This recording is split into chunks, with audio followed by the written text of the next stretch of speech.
Trabajadores, mujeres, pueblos unidos, luchando por derechos sin descansar nunca. Con la radio como herramienta aportamos a la causa de resistencia y lucha.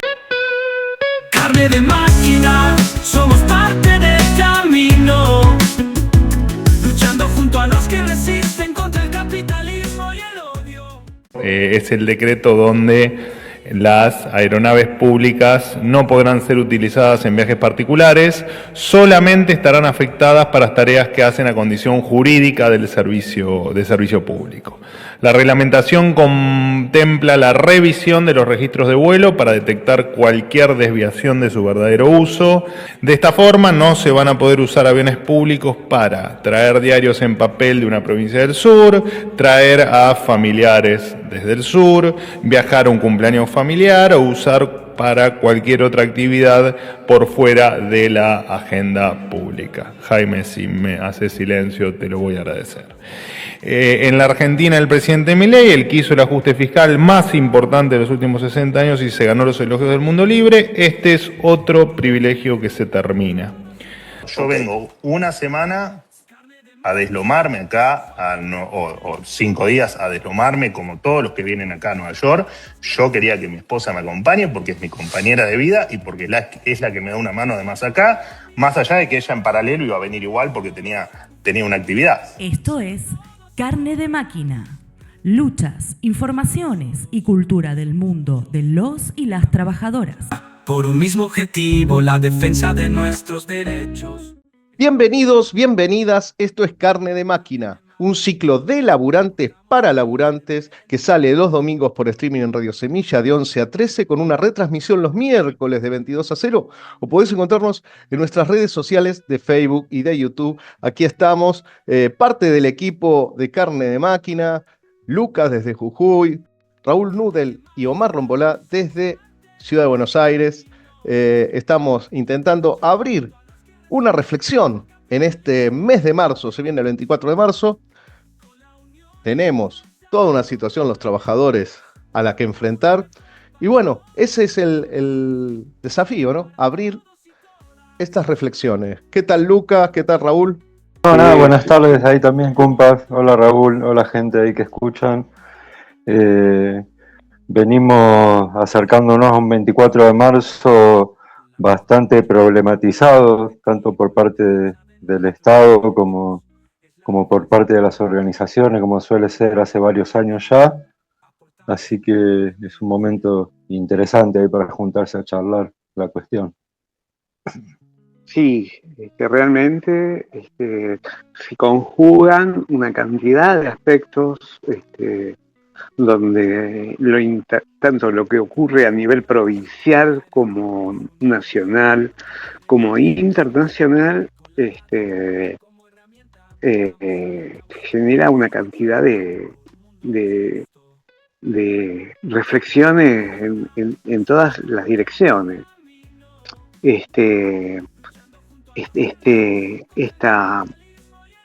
Esta semana donde los gobernadores aliados al gobierno fueron a acompañar al presidente Milei a la Argentina Week en Nueva York, donde se pasearon junto con Adorni y su señora esposa y se deslomaron y sacrificaron terriblemente. Justo esos mismos gobernadores que fueron a vender sus provincias tuvieron de telón de fondo y mostrándoles a los empresarios que tienen que venir a invertir su platita acá en la Argentina que sus provincias estaban incendiadas. Pasó con Sadir en Jujuy, pasó con el de Catamarca, pasó con Vidal de Santa Cruz, Jalil de Catamarca, y uno visualiza eso y dice, ¿qué composición? Es como una composición de un cuadro del Bosco,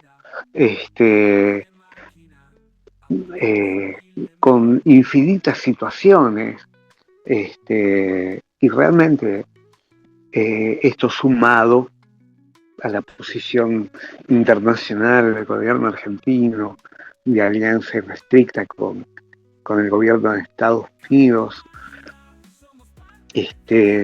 diciéndose a sí mismo ser el presidente más sionista de la historia, en fin, más las incidencias, ataque criminal de Israel y Estados Unidos a Irán, y el cierre del estrecho de Hormuz y todas las derivaciones que eso nos va a traer, y que así como estamos en la pelea por el plato de comida acá en la Argentina, y en donde los trabajadores del FATE están siendo una vanguardia en la pelea por el plato de comida y por la recuperación de las fuentes de trabajo, ese plato de comida va a tener un costo triplicado, un costo infinitamente mayor a raíz de estas cosas que están incidiendo a nivel internacional. Es realmente una pintura que es un cuadro en sí mismo.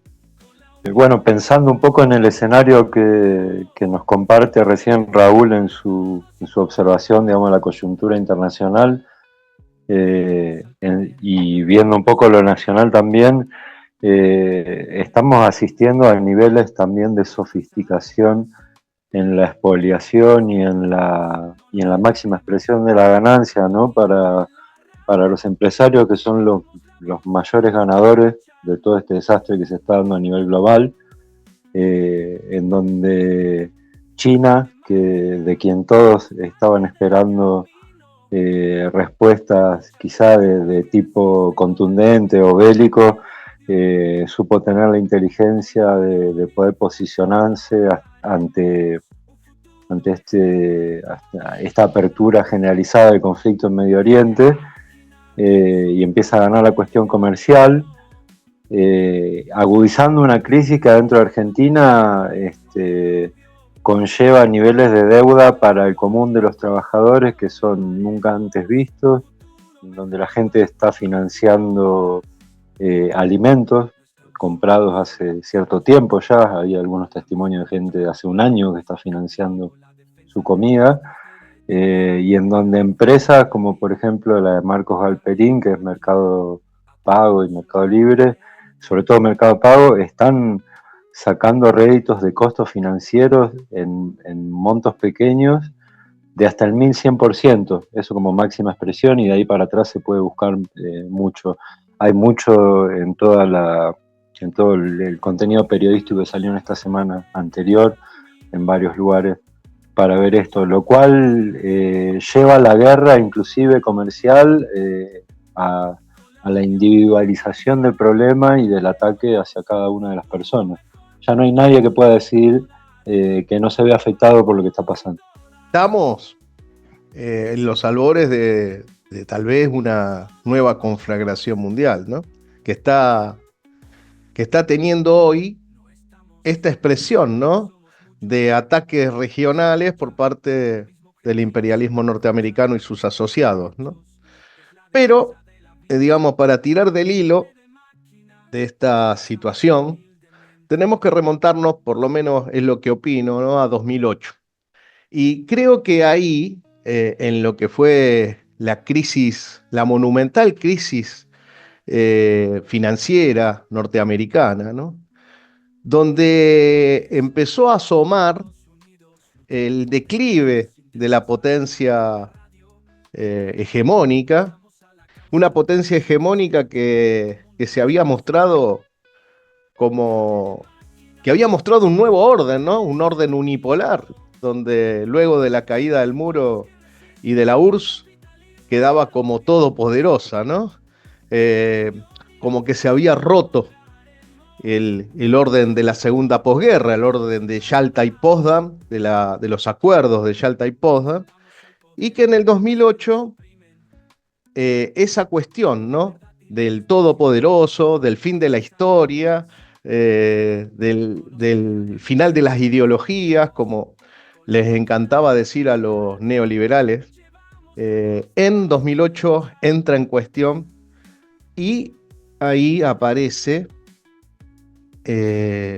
un nuevo contendiente para rivalizar en relación a la hegemonía mundial, y ese es China, ¿no? China, que hoy a nivel de los números productivos lo supera en todo a Estados Unidos, salvo en el PBI, y tenemos que decir que no lo supera en el PBI, pero Estados Unidos duplicó en los últimos años su PBI y China lo triplicó. Digamos que que de todas maneras el avance es mucho más veloz, se puede decir, y creo que en unos años más, si no hay, están pasando un montón de cosas, ¿no? Pero en unos años más, si siguiera la misma dinámica, lo podría llegar a superar. Estados Unidos mantiene la supremacía militar y del control de los organismos financieros internacionales. Sin embargo, se ve en la necesidad, y acá está el tema, ¿no?, se ve en la necesidad de dar estos zarpazos porque justamente su hegemonía está cuestionada.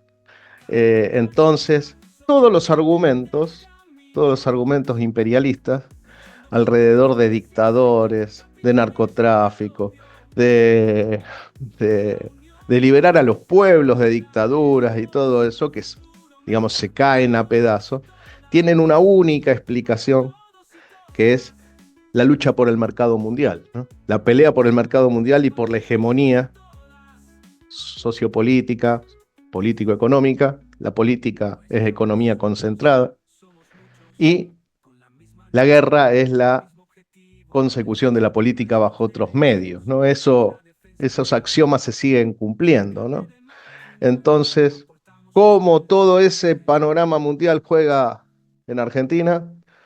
Juega de una manera extraña, ya que en todo el mundo esas disputas llevan a cerramientos en la economía, disputas por los aranceles, y aquí el gobierno ha entregado absolutamente todo al capital concentrado internacional, con el RIGI, con un montón de disposiciones, aperturas económicas que conllevan al saqueo directamente de los recursos naturales y la destrucción masiva de puestos de trabajo en el país. Y ese es el escenario que estamos viviendo, acompañado de represión, de fuerte represión para sostenerlo, y represión preventiva, porque tenemos que ser sinceros, la clase trabajadora no ha salido de conjunto a dar pelea, pero la represión es preventiva y es un aviso. Nosotros salen 200, sacamos 5.000 milicos a la calle, ¿no? Esa es más o menos la forma que tienen.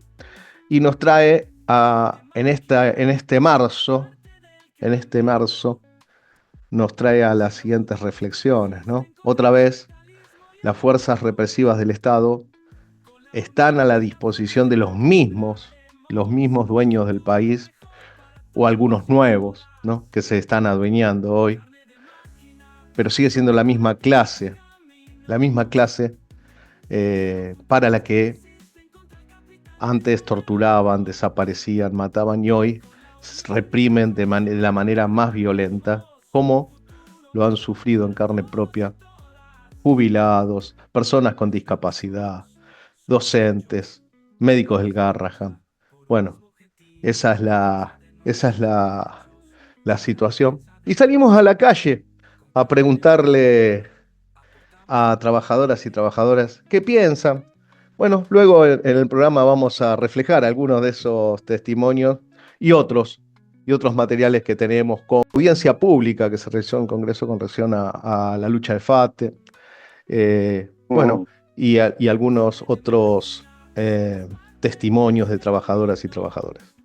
muy ilustrativo fue la represión a los obreros de FATE en esta semana que pasó, y donde se vio claramente cómo eran los dispositivos, las formaciones que se utilizaron para reprimir a los obreros, que son un calco permanente, hasta que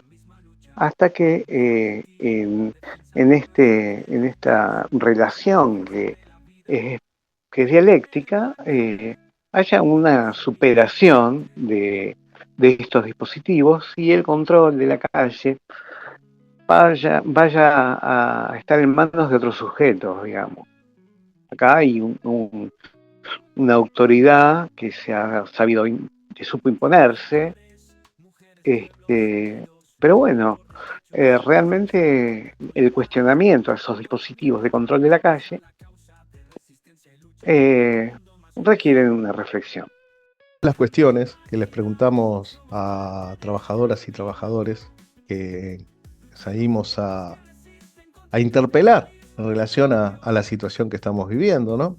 Algunos nos reconocían que sí, que la CGT y los sindicatos no estaban haciendo lo suficiente para enfrentar el terrible ataque que estaba viviendo la clase trabajadora y el pueblo pobre de parte del Estado y de los sectores más concentrados de poder. Pero las reflexiones quedaban ahí, ¿no? Que los sindicatos no estaban haciendo lo suficiente, que la CGT no estaba haciendo lo suficiente. Falta, de alguna manera, alguna reflexión en relación a si eso pasa, si eso sucede, ¿qué hacemos los trabajadores? ¿Qué hacemos el pueblo pobre? ¿Quedarnos esperando como víctimas inermes que pase el ataque? O si empezamos a tomar las cuestiones en nuestras manos, ¿no? Si empezamos a tomar nuestra propia vida en las manos y empezamos a hacer lo que hay que hacer, que es asumir nuestra propia defensa. Esa cuestión que la empezamos a plantear como una reflexión, es notable como es muy difícil de que se visualice. Es muy difícil que por lo menos en una primera reflexión, y si no es en el medio de la lucha, si no es en el medio de trabajadores y trabajadoras que están haciendo una experiencia, ¿no? En forma abstracta, charlarlo, se hace difícil llegar a esas conclusiones. Otros, en un terreno fáctico, la llevan adelante, ¿no? Porque se dan cuenta que si no lo hacen, como son trabajadores autoconvocados de la UOCRA en la Patagonia, los desocupados autoconvocados en Comodoro Rivadavia, en Pico Truncado, digamos, en distintas ciudades del sur del país, y distintas experiencias de luchas de trabajadores que se van dando y empiezan a encontrar en la autoconvocatoria y en la lucha desde abajo y en la pelea a partir de asambleas, a partir de decidir en común, un camino para resistir, ¿no? Eso me parece interesante. Por otro lado, está el problema de la represión, como muy bien lo planteaba Raúl, y las reflexiones de cómo hacemos para enfrentar esas situaciones. Son temáticas abiertas y que nosotros queremos empezar a llevar a las calles para que los compas y las compas opinen, ¿no? No solo pensarlo en clave de cuál es la tarea organizativa, que eso claramente es lo más interesante, sino además cómo hacer para que todos los procesos acumulados históricos hasta el día de hoy sirvan como insumo para poder encarar un camino de organización popular, quizá bajo una nueva clave. Es muy común entre las organizaciones, entre gente que está en estos momentos en diferentes lugares del país autoconvocándose, que la clave sea la urgencia de la coyuntura, del momento de haberse quedado sin laburo. Es clarísimo que ese sector va a ir creciendo en base a los números que son evidentes, no hace falta ni siquiera explicarlos en cuanto a términos de desocupación. Pero bueno, siempre está la sombra ahí arriba de algunas otras experiencias de otro momento de la historia, en donde desde el campo popular se llegó a creer que la única forma de resolver esas problemáticas iba a ser a través del Estado y de la mano del Estado. Yo creo que llegamos a un momento en donde hay un cambio de época en la historia, y la tarea en sí misma, más allá de que todo el mundo está repitiendo en este momento que lo importante es la unidad, es la unidad para qué, la unidad desde dónde y para conseguir qué tipo de cosas.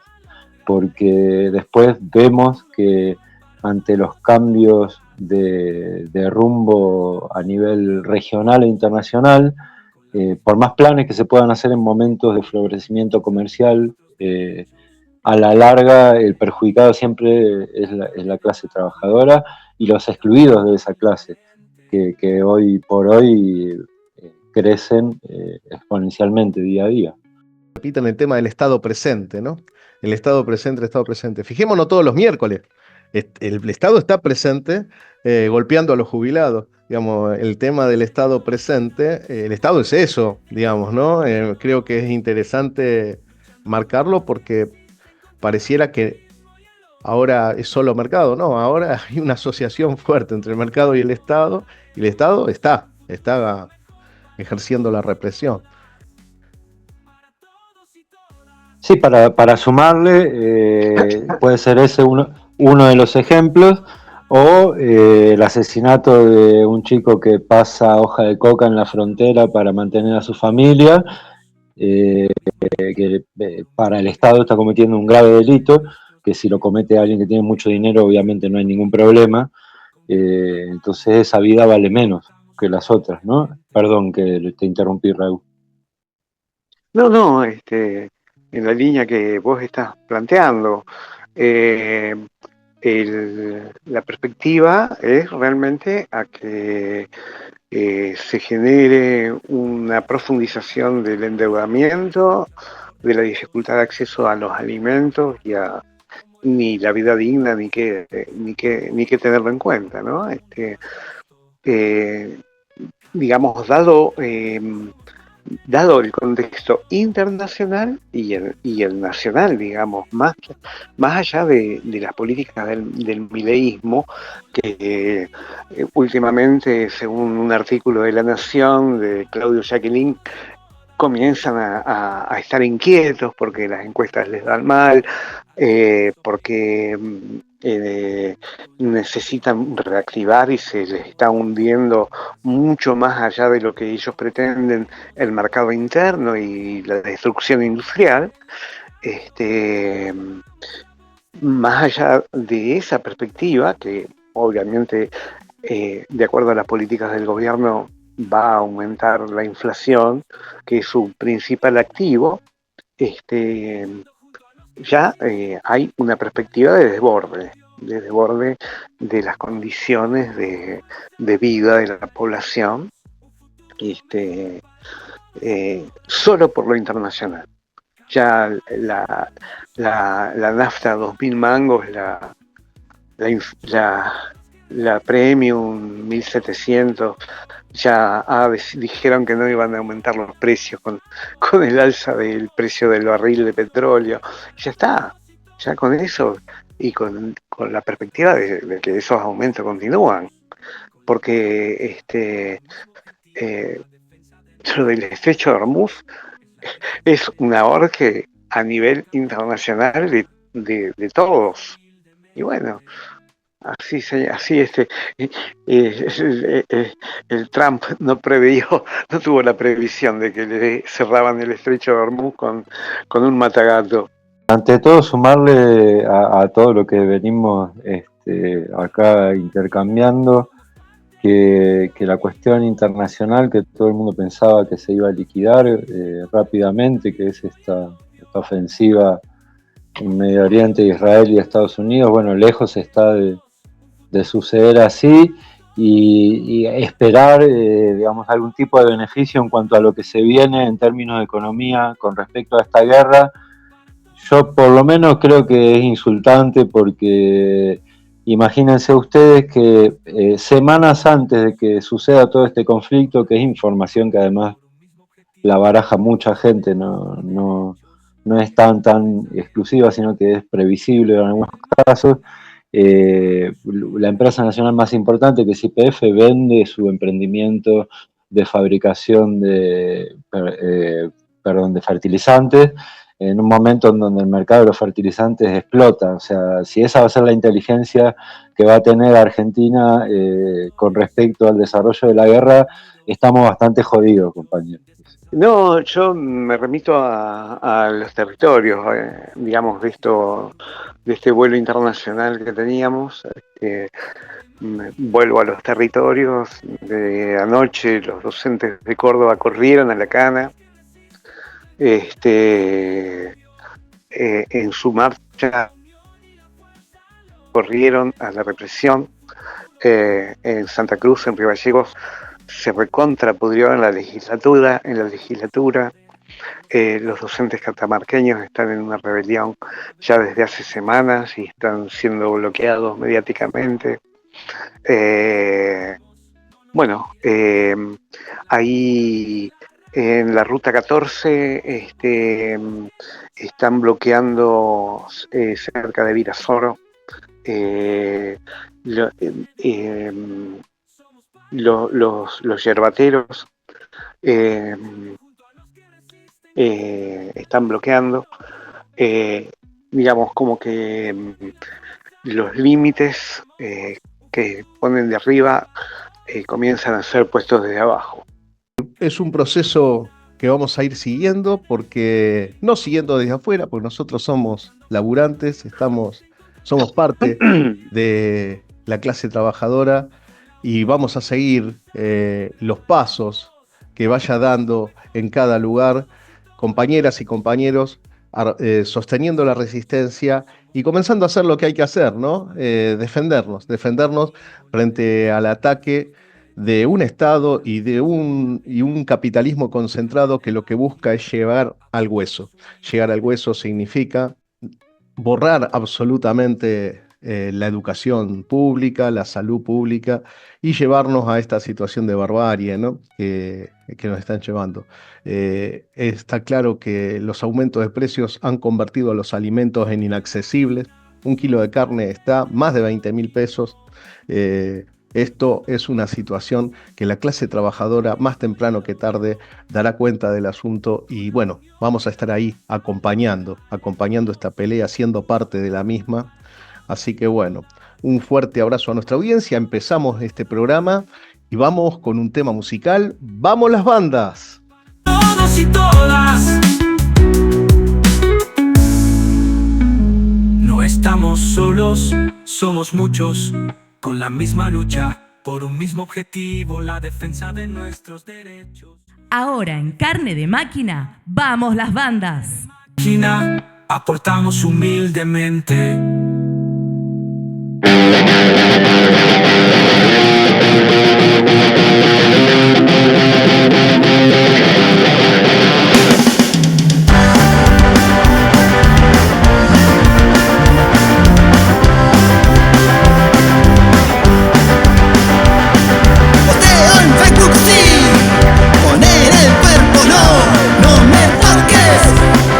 El negocio por los hoteles, sí.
tema del Amazonas. ¿Qué me importa? Total a mí no me afecta. No me afecta, no me afecta, no me afecta.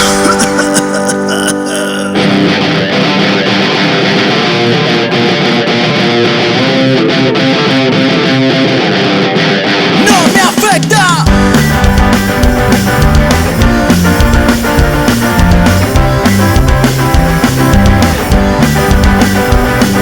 Capitalismo bello, vida natural y en pedo. Consume, consume, consume, consume, consume, consume, consume, consume.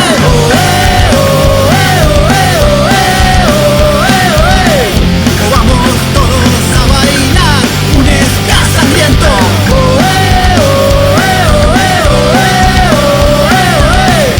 Vamos todos a posar.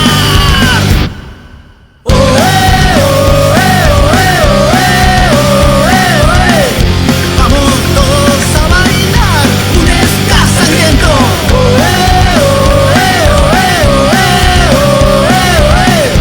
Vamos todos a sangrar.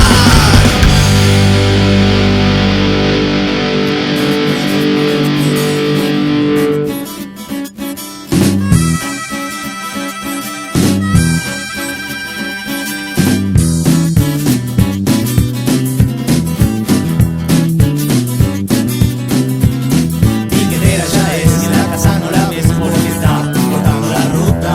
El piquete arrancó, meta goma no más, el fuego crece y el humo la inunda. Que me déjame pasar, le dice un látigo botón, que no, que sí, que no, que este ya no pasa. Piquetera, piquetera, cortando la ruta entera porque no debe ser no alcanza. La pelea en defensa de los compañeros perseguidos, procesados y detenidos por luchar es fundamental. Al respecto, tenemos la columna de Daniel Ruiz, corresponsal para Carne de Máquina en la Patagonia. Está sin pañales y el marido que se fue quedó sola porque el chata ya no tiene a quien fajar. Desde que ella está en la lucha y el piquete no es hogar. Piquetera, piquetera, cortando tu vida entera porque con obedecer ya no alcanza. Buenas a toda la audiencia de Carne de Máquina y Radio Semilla. Mi nombre es Daniel Ruiz, desde la Patagonia. Quería aprovechar este espacio, esta columna, para informar en el marco de los 50 años del golpe militar, una actividad que se va a realizar en Comodoro Rivadavia por la libertad de los presos políticos actuales, los compañeros mapuches como Facundo Sones Wallace, Juan Pablo Colguán Nahuel, los compañeros ambientalistas que están detenidos por las causas del Chucutazo, de Damián Díaz, de Nahum Vargas. Esta actividad es una charla debate que se va a hacer el sábado 21, se hace en conjunto con compañeros ambientalistas, con compañeros de los pueblos originarios, con la Cátedra Libre de Derechos Humanos, y donde contaremos además con un informe del abogado de los compañeros mapuches, el compañero Gustavo Franquet, de la Gremial de Abogados, y también mencionar que esta semana se va a realizar el juicio al compañero, al lonco mapuche Pablo Colguán Nahuel, donde seguramente el veredicto estará este próximo viernes y seguramente, como viene pasando en nuestra provincia y en el país, la persecución, la hostigación y el Código Penal va a querer sancionar con alguna penalidad y una condena a todos aquellos que luchan por el agua y por el territorio. A 50 años del golpe militar, la lucha por las libertades democráticas y la libertad de los presos y los perseguidos creo que es una cuestión fundamental para el conjunto del movimiento obrero, sobre todo por lo que se viene.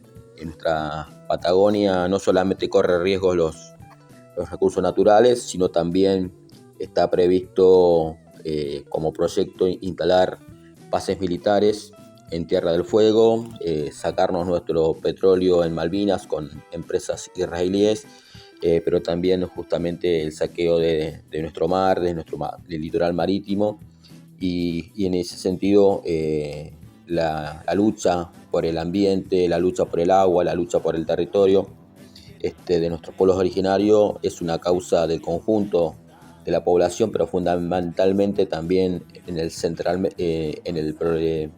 los trabajadores tanto petroleros, mineros, como también pesqueros, es una causa que se debe incorporar. Y en ese sentido, la charla que se va a realizar este sábado 21 en Comodoro Rivadavia intentará cumplir esa función. Desde ya agradecemos a las organizaciones y a ponentes que van a hacer uso de la palabra, tanto los compañeros como Zulma Búsqueda del Foro Social Ambiental, Rosa Pincud de la comunidad Pulfoloil, también Fabiana Antiñir, y en ese sentido creo que la charla intentará cumplir ese objetivo, ligar la persecución, el hostigamiento de ayer y de hoy, y con una cuestión muy sentida en nuestra provincia, pero básicamente con un hecho concreto. La persecución y el hostigamiento y presos, hay 4 en Chubut, y creo que la actividad intentará reflejar eso, y aparte como jornada complementaria a la movilización unitaria que se va a realizar en Comodoro Rivadavia el día 24. Desde ya, muchas gracias. Un saludo a toda la audiencia.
Sonko suk Sautiwarmikan Sonko ishkay waskanku Sonko untas kanchu Sonko untas kanchu. Para reflejar la situación en la clase obrera post votación de la reforma laboral y lo que significa la resistencia de los trabajadores a esta ofensiva del Estado y las patronales, tenemos la columna de nuestro corresponsal en Rosario, Emilio Crisi, referente de ATE en esa localidad.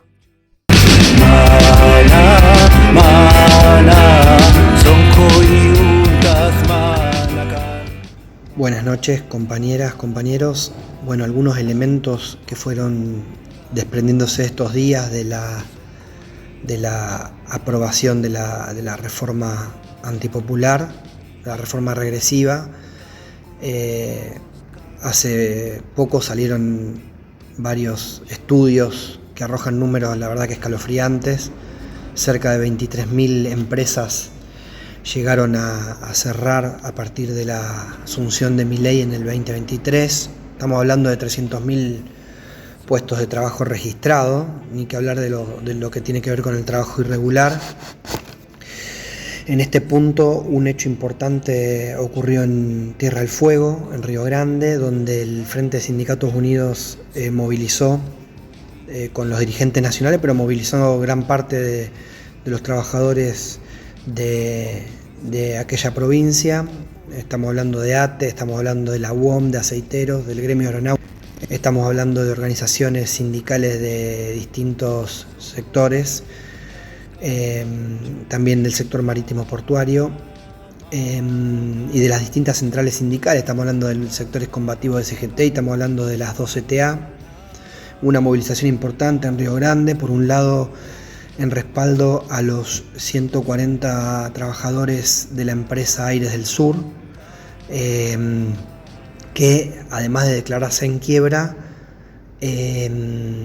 intentó un vaciamiento rápido, intentó una fuga de capitales que obviamente fue advertida por los trabajadores y rápidamente tomaron por lo menos las instalaciones de la empresa. Eso nos hace acordar a las huelgas de Aurora Grundig en la época de los 90, las grandes huelgas históricas que terminaron en la toma de la planta y en la formación de la cooperativa Renacer años después. Además de eso, se denunció en esta gran movilización la intervención estatal del puerto de Ushuaia por parte del gobierno de Milei, una maniobra vinculada en el fondo a intereses norteamericanos, al saqueo de recursos. Pensemos que el puerto de Ushuaia es el puerto más cercano para llegar a la Patagonia, a la Antártida mejor dicho, y es un lugar de proyección bioceánica. Bueno, se vienen tiempos de resistencia, se vienen tiempos de profundizar la resistencia. Fue aprobada esta ley antipopular y regresiva. El método creemos que es el método de resistencia que no se pudo esbozar de manera fuerte, amplia y generalizada, que es la huelga, la acción directa, la ocupación de los establecimientos, los cortes. Se vienen épocas de ocupaciones de fábricas porque están habiendo vaciamiento, está habiendo reconversión de capitales en muchas de ellas, en las grandes, en las chicas están cerrando directamente. Y acá vamos a hablar de algo que también decimos mucho desde ATE y desde CTA, que tiene que ver con esto de la desobediencia en los sectores de trabajo, esto que habla Rodi Aguiar mucho, la desobediencia sindical frente a la reforma laboral. Creemos que en estos contextos no podemos obviar la necesidad de la rebeldía, del espíritu rebelde, la ilegalidad, que son características de las acciones del movimiento obrero, características históricas. En este momento hay que romper el corset de la esencialidad impuesta a las huelgas, a las medidas de fuerza, la prohibición de los cortes y de las ocupaciones de los establecimientos de trabajo. Hay que romper el corset del número de trabajadores necesarios para elegir delegados. Hay que elegir delegados a como dé lugar, como lo resuelva la base. Hay que quebrar las conciliaciones obligatorias cuando sea necesario. En este punto, fíjense que hay una multa impuesta por el Estado Nacional a la UTA y a la Fraternidad por haber adherido al paro el 19, multas millonarias, pero bueno, evidentemente hay que apelar a la desobediencia en ese tipo de medidas a nivel general. Pensemos que la desobediencia y la ilegalidad no están exentas en el movimiento obrero, en la historia del movimiento obrero en Argentina. Nos podemos remontar a los albores de la historia de los trabajadores, de los inicios del movimiento sindical en Argentina, en las huelgas patagónicas del 21, allá en la Patagonia rebelde, las huelgas contra las sucesivas dictaduras, en la del 30, en la del 55, en la de la década del 60 y sobre todo en las huelgas contra la dictadura militar, la última dictadura del 76, fueron importantes para allanar el camino de la participación popular en las calles. Recordemos también que la ilegalidad y la desobediencia estuvieron muy presentes en los cortes de ruta contra el menemismo o en las ocupaciones de fábrica en el 2000-2001 contra la debacle de la Rúa. Y ahí entendemos que claramente las conquistas del movimiento obrero, las conquistas más sentidas, las reivindicaciones más importantes, no solo se ganaron con lucha, con fuerte presencia popular en las calles, con acción directa, sino que en su mayoría fueron acciones tildadas por los sectores dominantes, por el Estado, por los empresarios, como acciones ilegales. Creemos que es momento de apuntalar los amparos judiciales que se vienen con acción directa, con lucha. Lo legal sin lucha es letra muerta. Creemos que hay que tender puentes entre distintos gremios. Es algo fundamental eso para reconstruir la unidad del movimiento obrero, de los sectores combativos. Es importante unir a los sectores que luchan alejados de cualquier interés de partido político que quieran meter las narices en los sindicatos. Distintos partidos políticos están tratando de canalizar y dirigir determinadas luchas. Bueno, para nosotros es importante el protagonismo sindical, ahí hay que apuntar. Se viene un momento de definiciones donde si no hay un sindicalismo combativo no hay lugar para un sindicalismo de conciliación con el gobierno. El gobierno ni siquiera quiere conciliar sindicalmente, entonces creemos que este polo de organización sindical hay que explotarlo, es por ahí, y esto sin desatender el trabajo de base, sin desatender las reivindicaciones sectoriales, las luchas locales en ese sentido, y las luchas provinciales y las luchas locales. Y es primordial hoy llegar a todos los compañeros, hay que comprometer a los compañeros que no están movilizados para la lucha, sin importar a quién hayan votado. En este momento no le importa a nadie eso, lo que importa y lo determinante es la lucha, y entendemos que el contexto amerita para que avancemos en ese sentido.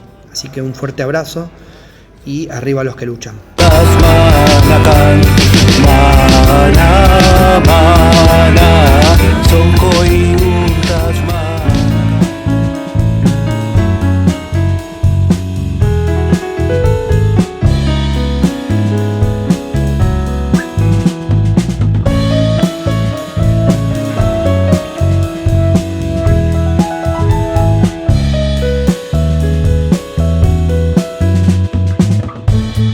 Qué ciudad mezquina, no queda amor para ti. Embolsaron y golpearon al ángel y lo largaron después.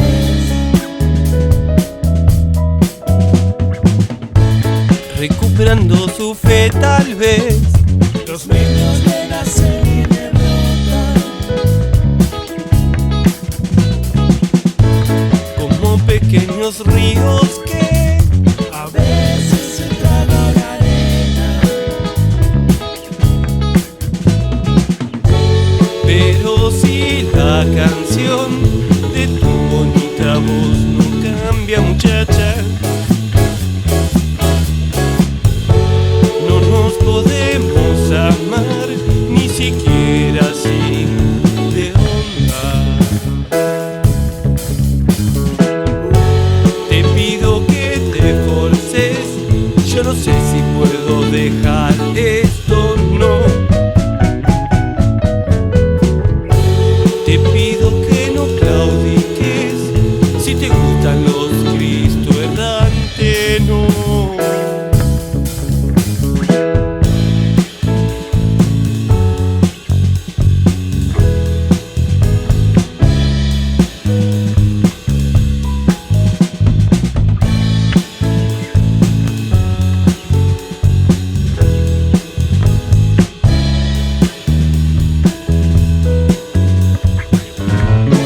Qué triste milonga, venga la que me nombras vos. Es que ha sido engañada y en eso se basa tu canción. Yo te quiero dar vuelta, si te caiga la mentira hoy.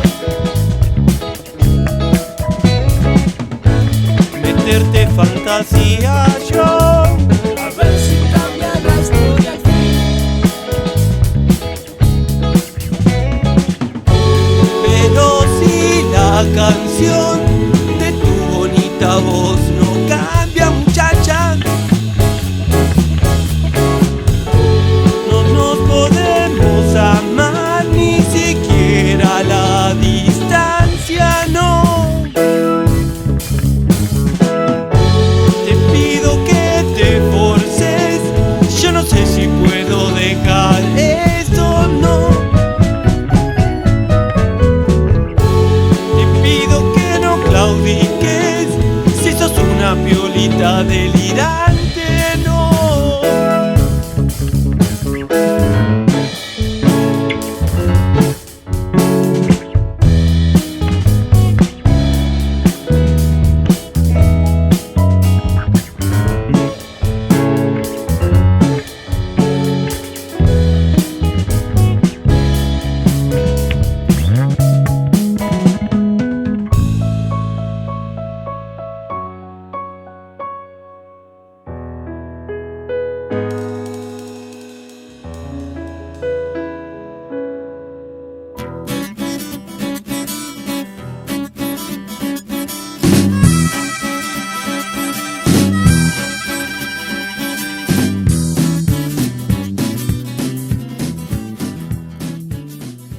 En el día de mañana se estarían cerrando los juicios contra los compañeros que participaron de la movilización contra la ley Ómnibus.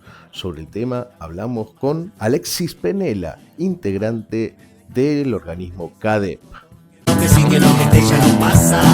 Piquetera, cortando la ruta entera, porque con obedecer no alcanza. Y continuando con el programa y el tema que nos convoca, que es la represión del Estado a los y las trabajadoras, estamos en comunicación con Alexis Penela, integrante del equipo de CADEP, que está tomando los juicios a los compañeros que fueron procesados en la movilización contra la ley Ómnibus. Muchas gracias, Alexis.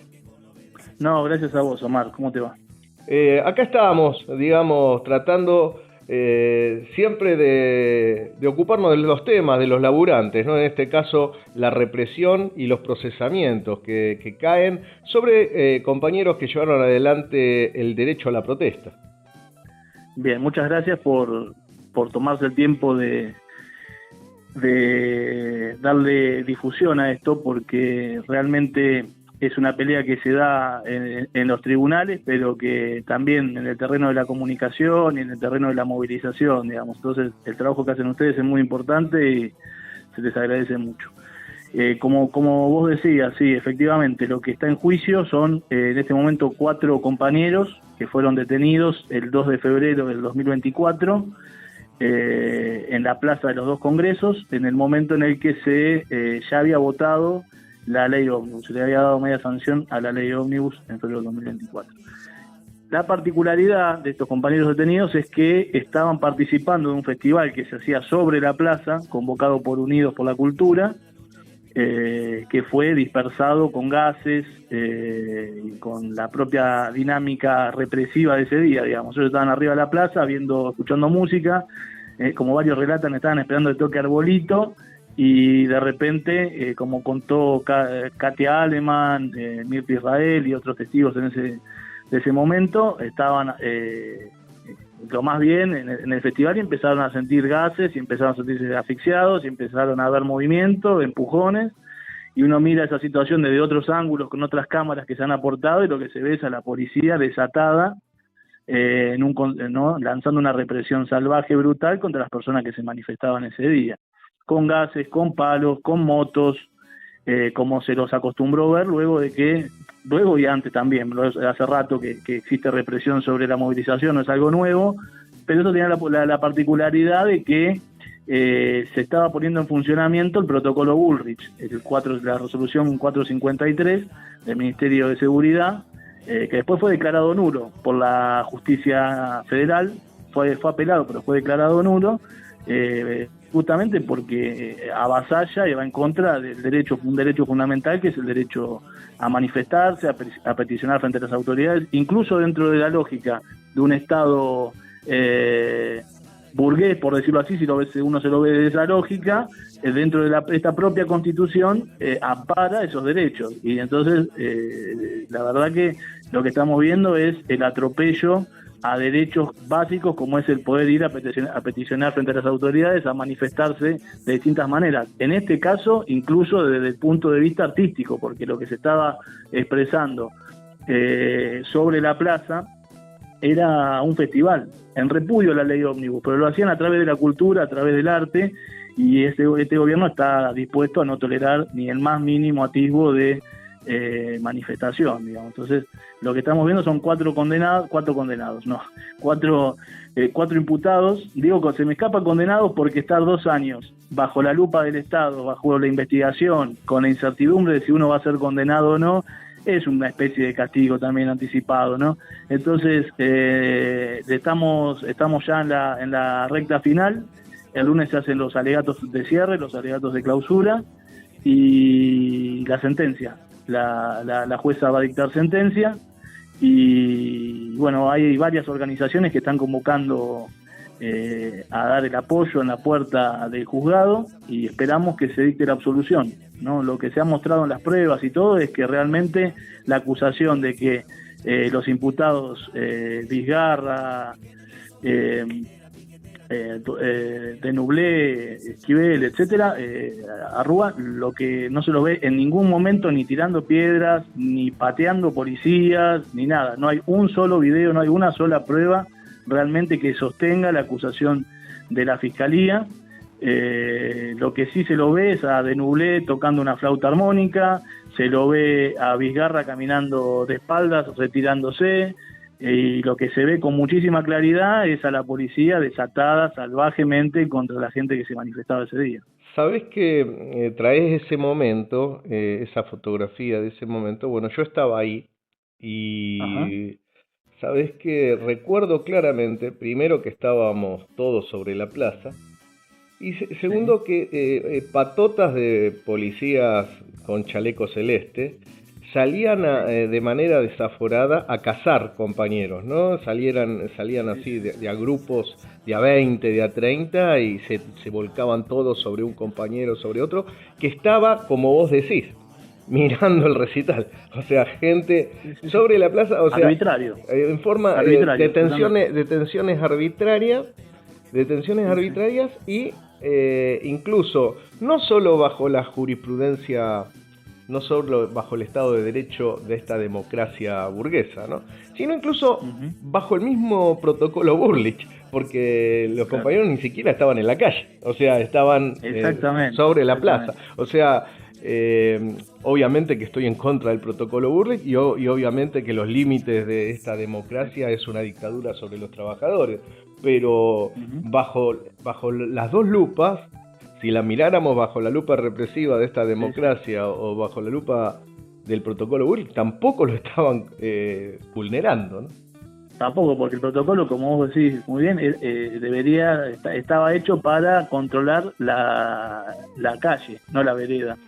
Y se ve permanentemente a la policía subiendo a la vereda, corriendo gente atrás, tirándole gas a la gente que estaba sobre la vereda, personas amuchándose contra la vereda como podía para no pisar la calle, pero igual se subían a la vereda y le tiraban gas arriba de la vereda. Es el protocolo antiprotesta, no antipiquete, digamos.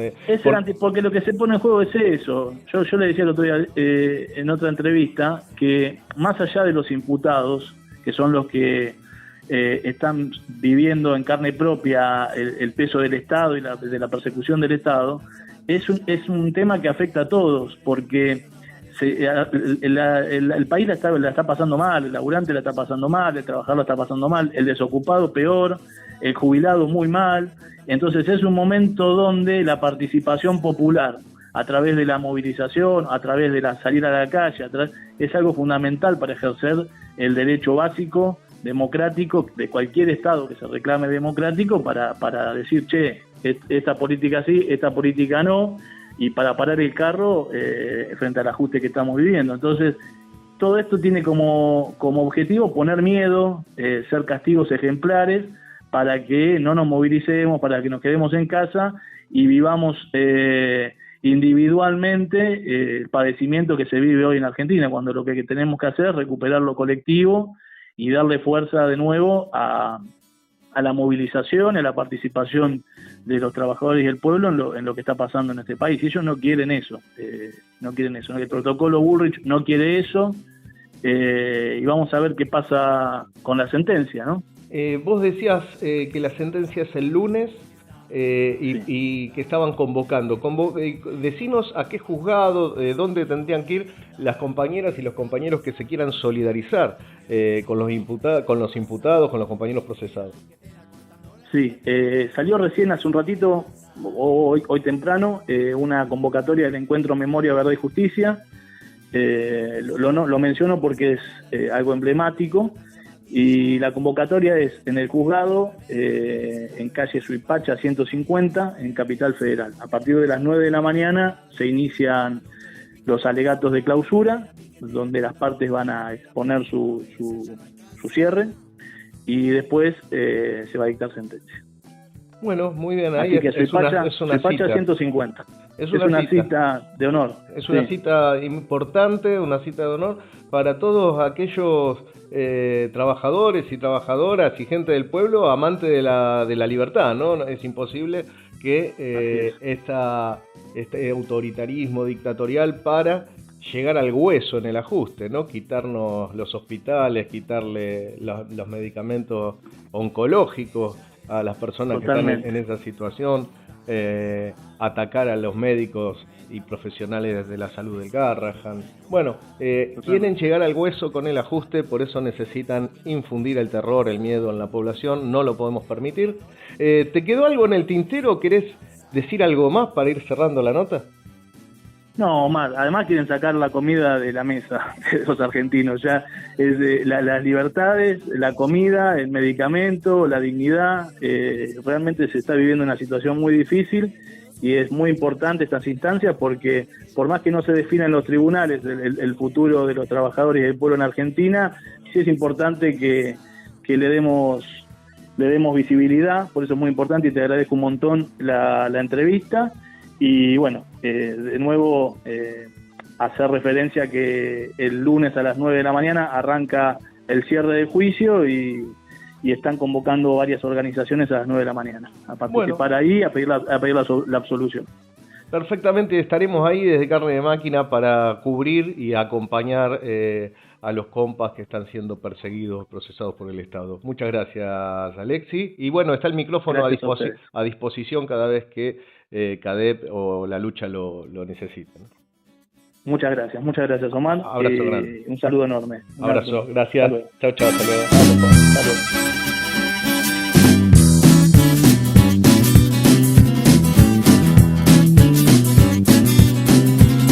Piquetera ya es, en la casa no la ves porque está cortando la ruta. El piquete arrancó, meta goma no más, el fuego crece y el humo la inunda. Dime, déjame pasar, le dice el ratibotón, que no, que sí, que no, que este ya no pasa. Piquetera, cortando la ruta entera porque con no debe ser. Estamos en tiempo de siembra. Plantá tus ideas. Plantá tu música. Plantá tus palabras. Plantá tus sonidos. Plantate. Radio Semilla. La lucha y el piquete en tu hogar. Piquetera, cortando tu vida entera porque con obedecer ya no alcanza.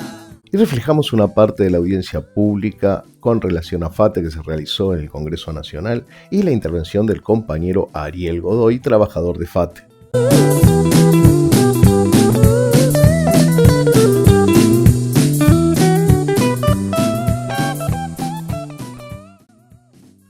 Buenas tardes compañeros y compañeras, gracias por la invitación y por dejar a todos los laburantes de FATE, al sindicato, al SUNA, poder hacer esta audiencia pública.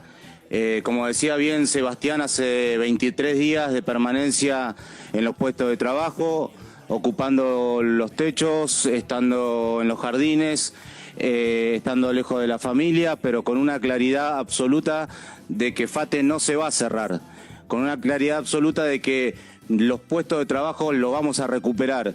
una fábrica que está energizada, una fábrica que tiene toneladas y toneladas de materias primas, una fábrica que hace días atrás los compañeros de mantenimiento hicieron grandes cambios en motores, en cintas, etcétera, etcétera. No fueron pasando los días y nos fuimos dando cuenta que era una gran trampa lo que estaba planteando Maganes Quintanilla y que en realidad no era un cierre, sino lo que estaba planteando era un lockout, un claro lockout patronal.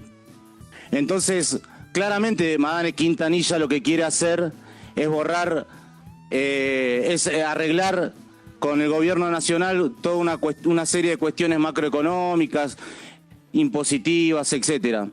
Pero lo que pasa es que también debemos denunciar los trabajadores de FATE que Maganes Quintanilla lo que viene a hacer acá es querer borrar un colectivo obrero que tiene una conciencia de lucha y una conciencia de clase que hace 20 años que pelean esa fábrica. En el año 2007 se recuperó el cuerpo de delegados. En el año 2008 se recuperó la seccional San Fernando. En el año 2016 se recuperó el Sindicato Único de Trabajadores del Neumático dirigido por los trabajadores. Compañeros de 40 años de antigüedad, compañeros de 30 años de antigüedad, compañeros de 20 años de antigüedad, compañeros de 20 años de antigüedad. ¿Qué es lo que quiere hacer Maganes?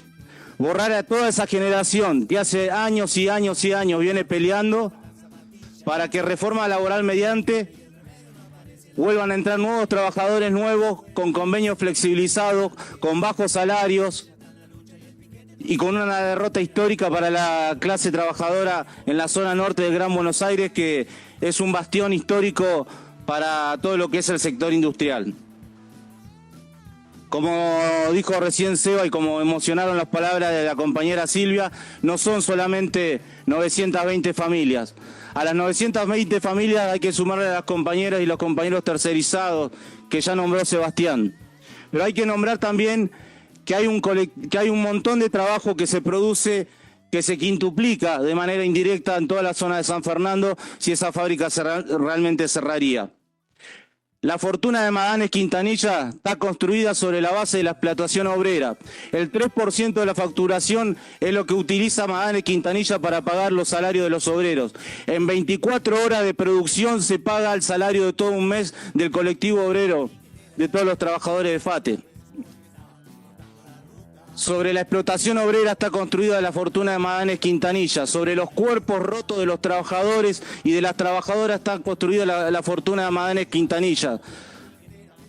Toda esa opresión, y que también viene de tiempos pasados, porque tenemos desaparecidos en la fábrica FATE, porque se viene el aniversario de los 50 años del golpe militar, y compañeras de exdelegadas de la fábrica nos contaban cómo vieron llevarse, por ejemplo, a Rosa Mora González de la propia fábrica FATE.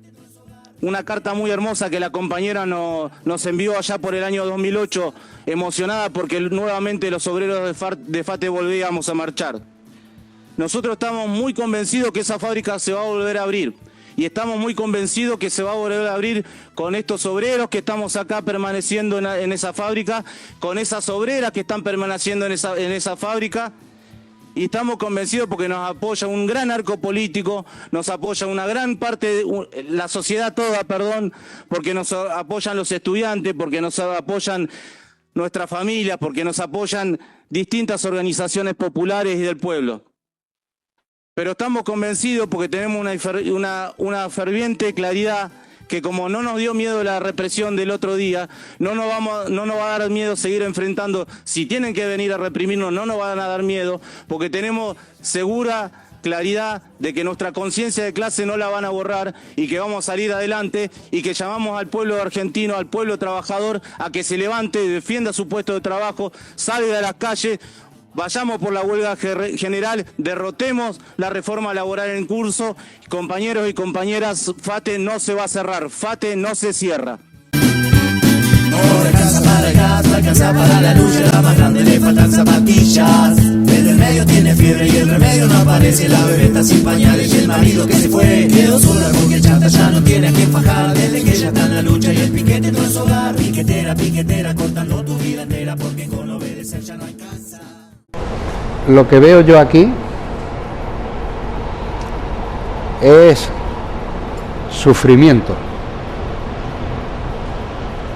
5 de la mañana, frío, reloj, sueño, cansancio, asqueo. Somos gente pacífica y queremos vivir en paz, pero en paz solo se puede vivir cuando se vive en igualdad. Cuando se te condena al hambre, se acaba la paz. Hoy, hasta aquí llegó nuestra manifestación pacífica.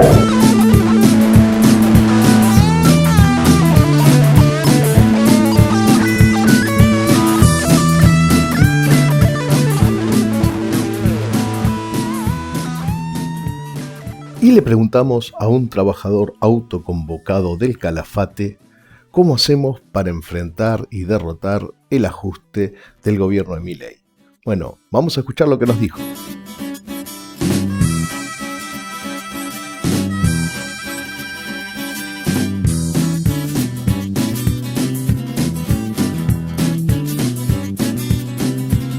Piquetera ya es, y en la casa no la ves porque está cortando la ruta. El piquete arrancó, meta goma no más, el fuego crece y el humo la inunda. Dime, déjame pasar, le dice un látigo botón, que no, que sí, que no, que este ya no pasa. Piquetera, cortando la ruta entera porque tú no vives en una casa. Hola, muy buenos días compañeros, ¿cómo están? Soy el Tisera de Calafate, provincia de Santa Cruz. Soy albañil desde muy chico en la construcción, como todos los obreros de este país. Siempre hemos empezado a trabajar desde muy joven. Hoy, la verdad que para derrotar este gobierno de Milei y sus ajustes es uniéndose todas las confederaciones, todas las federaciones, todos los sindicatos, los gremios, las agrupaciones, las juntas vecinales, que somos los más atacados, ¿no? Es en hermandad, en una lucha fervorosa, nada tibio, nada frío, porque con eso no se gana, sino que se gana con lucha y con mucha perseverancia. Si necesitamos una nueva dirección política sindical, y sí, la necesitamos acorde a los tiempos que estamos viviendo ahora. Hay que acordarse muchas veces también, por ejemplo, uno de los recuerdos más vagos que tengo del 2001, yo vivía en Buenos Aires y se andaba en la calle con mucha necesidad, mucha hambre. En ese tiempo todavía vivía en la casa de mis viejos y mi viejo andaba sin laburo, así que desde muy chico ya tuvimos que salir a hacer de todo un poco. Pero me acuerdo que la lucha, muchos no se sumaron para la rebelión contra De la Rúa y después todos salieron a banderearse de que sí la lucharon, pero hubo muchos y muchas banderas que no se sumaron a esa lucha, que fue una resistencia bien dura de organizaciones de una minoría, que pusieron el pecho, pusieron su vida, muchos muertos, y que sí, ahora necesitamos una nueva política sindical que no se venda, que no regala obrero a los trabajadores, a los hermanos. Justamente por eso es que se necesita. ¿Cómo la organizamos? Y siendo leal al que está a pie, al que realmente está sufriendo día a día, no a los asalariados sindicales que ya no sienten el hambre, no sienten la gana de luchar por el que está a pie, por el que está descalzo, por el que está desnudo, por el que está con los hijos hambrientos. El asalariado ya no tiene ese entusiasmo y esa necesidad piel a piel con sus representantes. Necesitamos una nueva dirección y tiene que salir de nuevo con los de abajo. Muchísimas gracias por este tiempo. Disculpen las molestias. Mucha fuerza.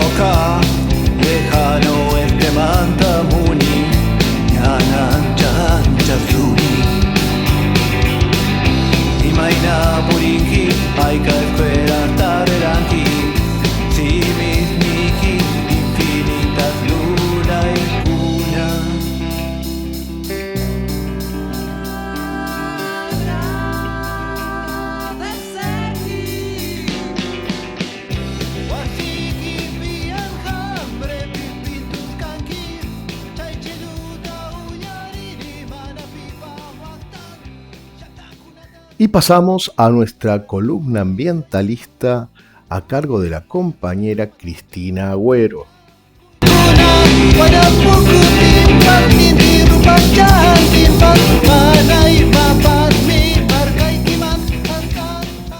Hola, buen domingo para todos. Soy Cristina Agüero desde Esquel Chubut. Acá haciendo la segunda columna de luchas socioambientales, trayendo la actualidad en torno a la cuestión ambiental. Y para arrancar, les traigo la actualización en torno a la reforma de la ley de glaciares que está siendo impulsada en el Congreso de la Nación.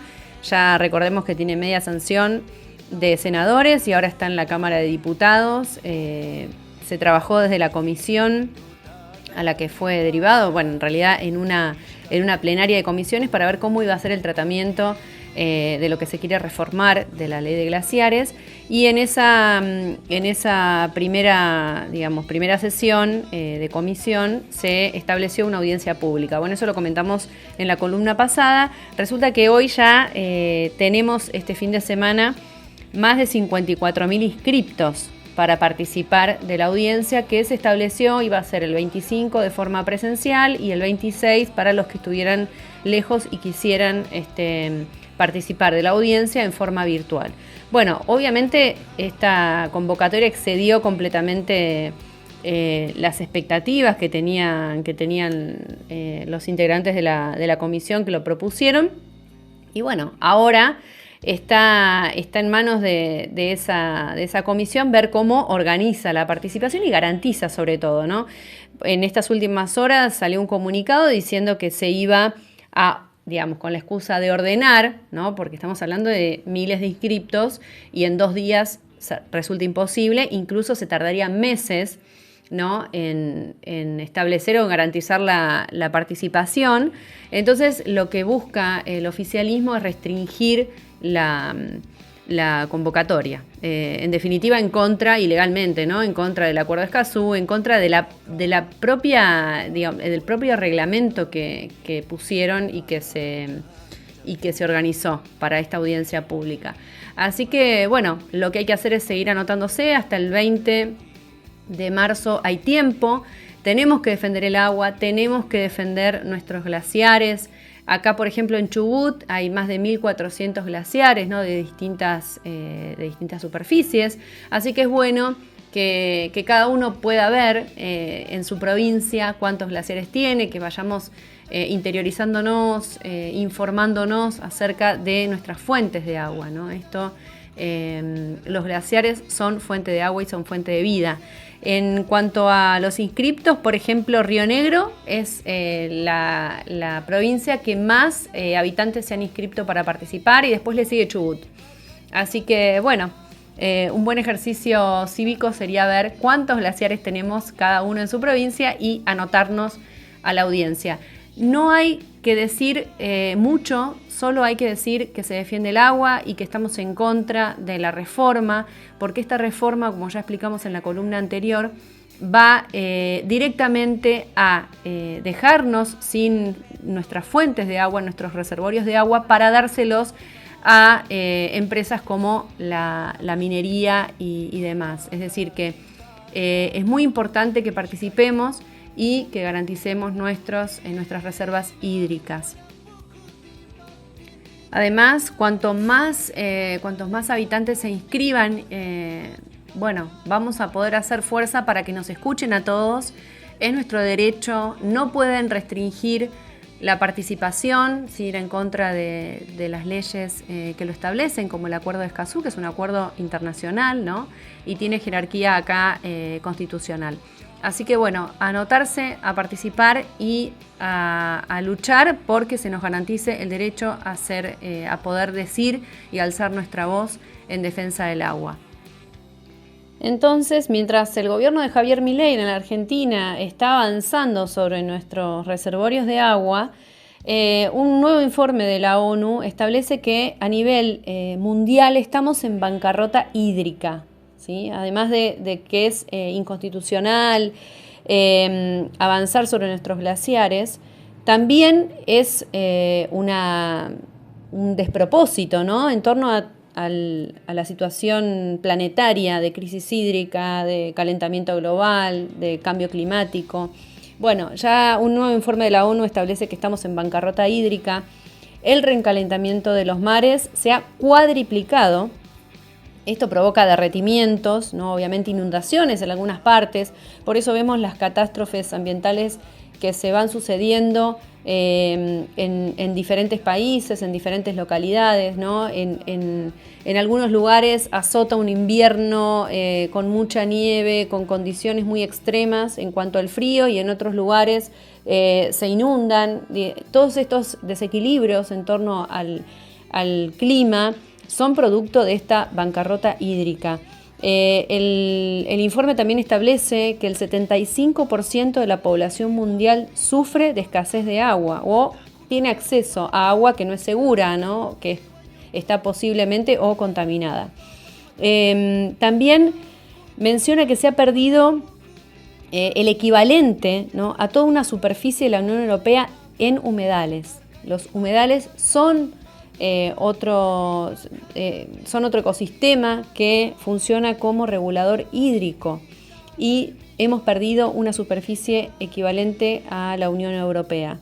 129.000 millones de toneladas de superficie de la capa congelada de Groenlandia se ha perdido solo en 2025, ¿no? Son datos estremecedores que nos plantean que, a contramano de la realidad que estamos viviendo, los gobiernos avanzan hacia la destrucción de las fuentes hídricas, que son en definitiva lo que podrían, ¿no?, regular o generar un equilibrio en torno a estas cuestiones climáticas.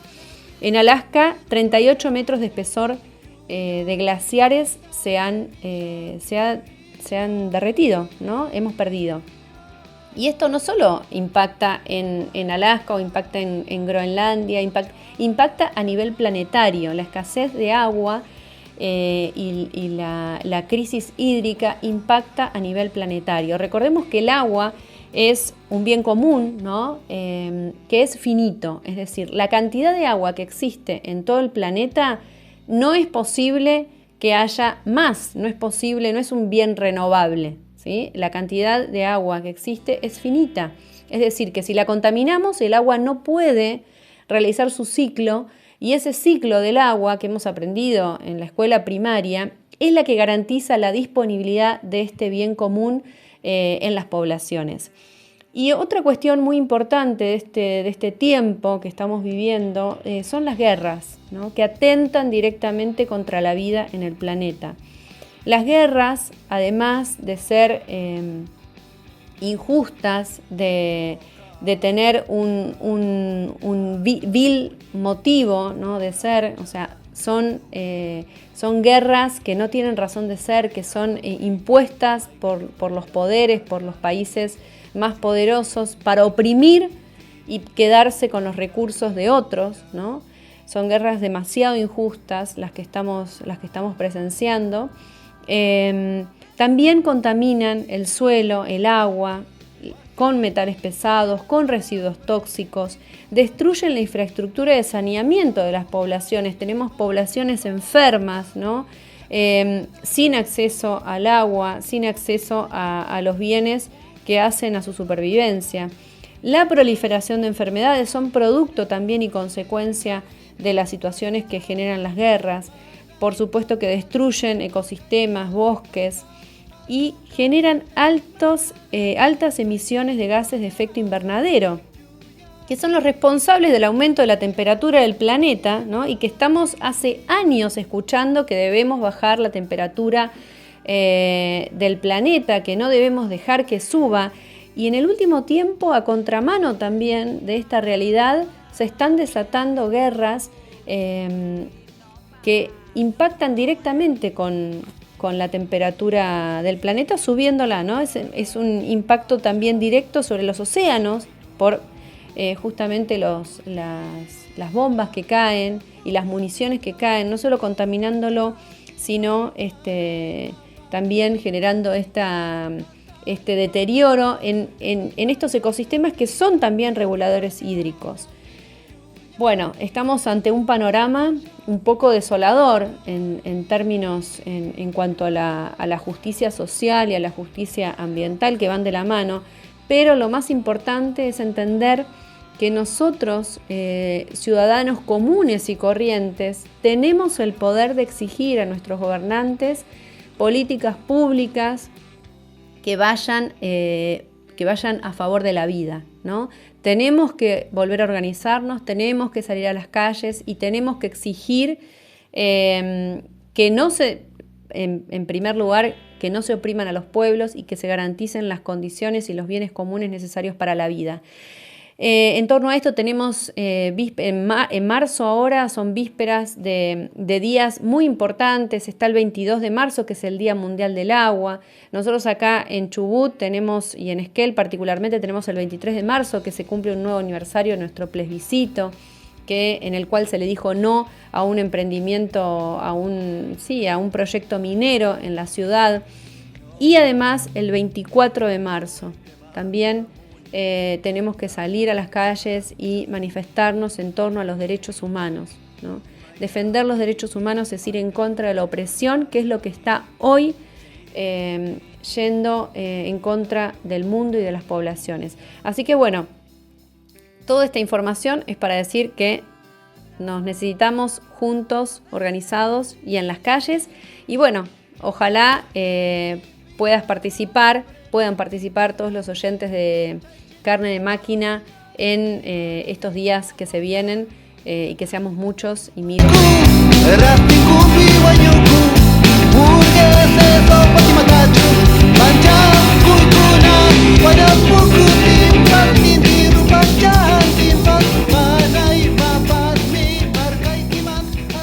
Y para cerrar el programa, rapidito que no llegamos, tenemos la columna de opinión de nuestro compañero Raúl Nudel.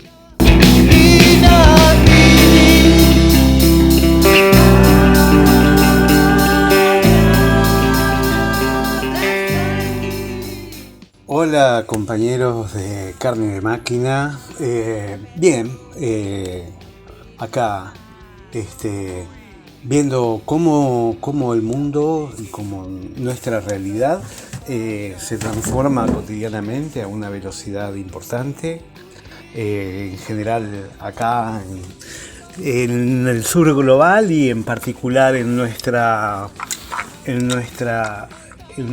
América y en nuestra Argentina.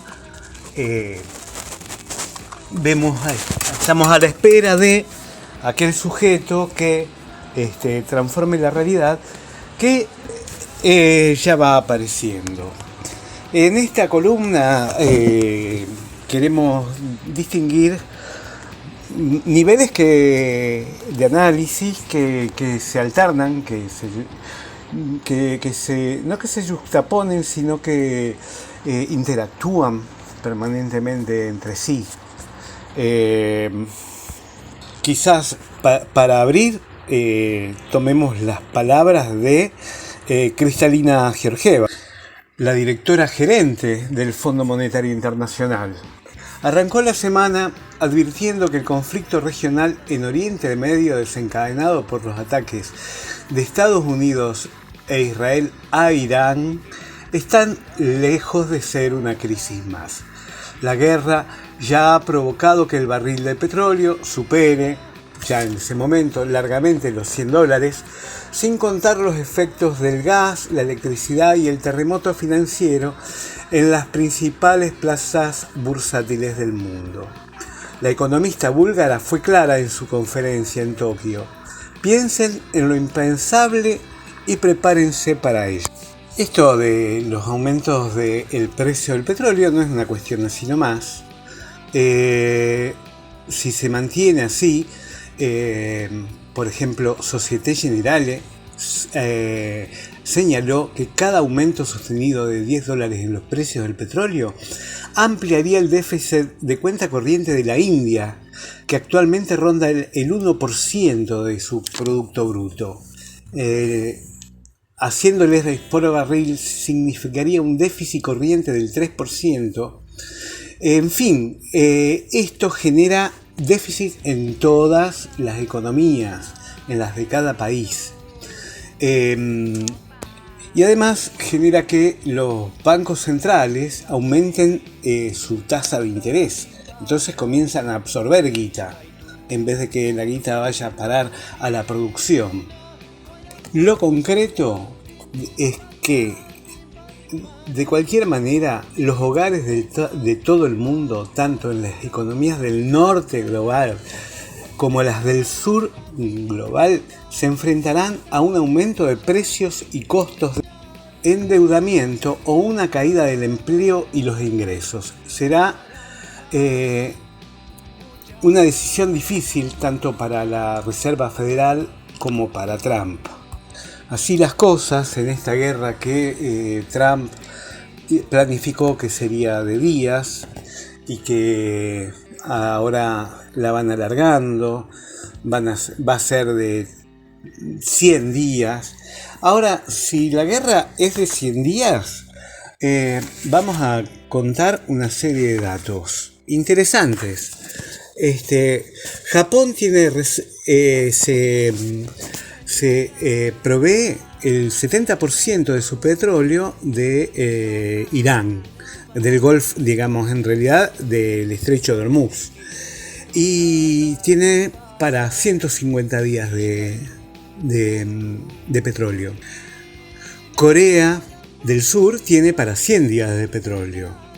India tiene reservas para 10 o 15 días. Taiwán también para muy poco tiempo. Bangladesh y Pakistán también para muy pocos días. China provee también el 40% de su petróleo del Estrecho de Hormuz y de Irán. También tiene para 90 días, igual que Europa. Estados Unidos está en mejores condiciones con petróleo para 90 días. Y esta cosa que habían puesto las empresas, los países de la Agencia Internacional de Energía, que dijeron que iban a poner sus reservas, esas reservas alcanzan para 20 días. Esta guerra asesina que Trump e Israel pretendieron ganar asesinando a Jamenei, el líder iraní, que fue reemplazado por su hijo, demostró que la sociedad iraní reaccionó de manera contraria, que en vez de salir a las calles a derrocar el régimen, salió a las calles a apoyarlo, bajo la amenaza incluso de bombardeos directos del propio Estado de Israel, con un alto nivel de ignorancia del Departamento de Estado, de las condiciones y obviamente de las condiciones político-militares en las que se encontraba el Estado iraní para responder a una ofensiva de esta característica. Y es que justamente se está llevando la sorpresa de que las cosas están bastante complicadas en todos los terrenos. Tanto porque Irán plantea otro tipo de guerras, que no es confrontar con el poderío de aviación y de poder naval y de sus barcos y sus grandes despliegues, sino que es afectando los intereses del imperialismo y las bases del imperialismo que están alrededor de Irán, y con la rebelión del pueblo chiita que habita tanto en Arabia Saudita, en Bahrein, en Estados Árabes Unidos, en distintos lugares. La ofensiva del pueblo contra el ataque imperialista ha sido homogénea. Este no es el único problema que enfrenta Trump, sino que también a nivel interno, desde el punto de vista de la economía norteamericana, la enorme y sideral inversión de los capitales en la inteligencia artificial se encuentran en competencia con China, que también desarrolla la inteligencia artificial. Y el caso de Estados Unidos, en el caso de China, es una inversión planificada dentro de otro esquema de desarrollo, pero en el caso de Estados Unidos, una masa enorme de inversiones y de capital, donde el mismo BlackRock comienza a acusar inconvenientes en estos días, donde el mismo Trump llega a decir que si me va mal, me van a hacer un impeachment y me van a destituir. No sé, Trump tiene un proyecto más dictatorial. Pero si le va mal a Trump, le va a ir muy mal a Milei acá. Que este es el otro nivel de análisis que estamos viendo. Digamos, como que la clase dominante argentina se ha abroquelado detrás del proyecto de Milei, justamente porque donde retomamos del reportaje que le hacen a Ariel Godoy en la revista Crisis, donde señala que la patronal de FATE, Ariel Godoy es un compañero referente en FATE, delegado hace muchos años, actualmente no, pero la revista Crisis le hace un reportaje interesante, donde dice: la patronal se ve altamente perjudicada por la apertura indiscriminada de las importaciones, pero sabe que está frente a la oportunidad histórica de refundar la fábrica, haciendo tabula rasa de esta generación militante combativa, que es la que compone el cuerpo de los trabajadores de FATE, y con una flamante ley laboral escrita a su medida. Al gobierno nacional no le importa en absoluto la pérdida de fuentes laborales. A los consumidores de neumáticos que padecen precios astronómicos tampoco. Pero hay una cuestión de fondo, la reconfiguración del sujeto contemporáneo, incluidos los obreros calificados que abren interrogantes sobre la capacidad de resistencia de las bases si el conflicto se extiende y escala todavía más. Ariel, militante experimentado con el cuero curtido a base de batallas, me aporta una imagen para conjurar el desánimo. Te cuento la teoría del bebedero. Un día no te dan salarios, no tenés paritarias y pasan meses y meses. Tenés maltratos y las condiciones de laburo son una mierda. Hay bronca acumulada, el maltrato es del capataz, te lastimás, hay accidentes. Pero un día vas a abrir el bebedero y no anda, y ese día lanza una huelga. Es la bronca acumulada que en algún momento va a salir. Hay una cosa que no se puede no ser, que como sociedad dejemos pasar y pasar y pasar. Pero tenemos un par de perlitas que son fresquitas de este casi fin de semana, en donde los docentes de Córdoba terminaron corriendo a la policía de Córdoba. También en Cruz del Eje los docentes los terminaron corriendo, y en el Valle de Punilla, en la asamblea docente, terminaron corriendo la burocracia. En otros puntos cardinales también, en la Cámara de Diputados de Santa Cruz explotó. Entre huevazos, piedrazos y una indignación popular imparable, se suspendió la sesión donde el gobernador Claudio Vidal pretendía entregar al pueblo, recién llegado de su tour por Nueva York junto a Javier Milei. Vidal envió una ley de emergencia fiscal que es en realidad un certificado de defunción para el bolsillo del trabajador. El plan siniestro es congelar sueldos de docentes, médicos y policías para que Milei y Caputo puedan pagarle al FMI la deuda que ellos mismos tomaron y fugaron, mientras que el país está al borde del colapso. La casta financiera brinda en el exterior a costa del hambre santacruceño. La paciencia se agotó, como se agotó también en Catamarca, donde hubo otra rebelión docente. Digamos inclusive que la misma rebelión docente de Córdoba fue en una marcha de antorchas, digamos, con la ley de reforma laboral que transforma a los paros docentes como en irrealizables. Están los docentes también, tienen otras formas de lucha que lo leguleyo no puede parar. Así es que de los 6 gobernadores que fueron o de los 10 que acompañaron a Milei a vender la Argentina, todos volvieron y se enfrentaron. Jalil, el de Vidal, el de Catamarca, el de Córdoba, se enfrentaron, que no fue, pero bueno, cobraron por ventanilla y este sujeto del que nos hablaba Ariel está empezando a aparecer. Hasta la próxima, nos encontramos en la próxima columna y vamos a ver qué nos depara la guerra, porque nos vamos a tener que dedicar a tener el gallinero, la huerta comunitaria en la